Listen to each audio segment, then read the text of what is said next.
is a vinyl gloss sticker with white background. Then stick to the helmet. Still the color of the white is still white. Visible. Visible.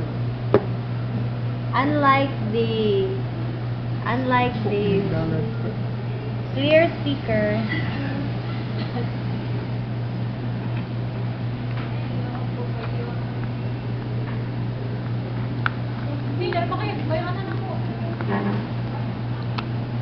Okay.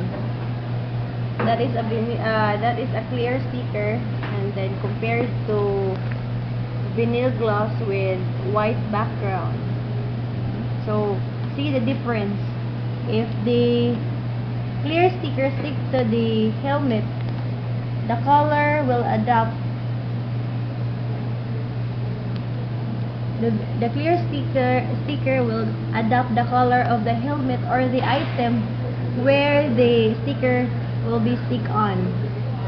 But the vinyl sticker is stick to the helmet, even though it has a black background, still the color of the white would still be white.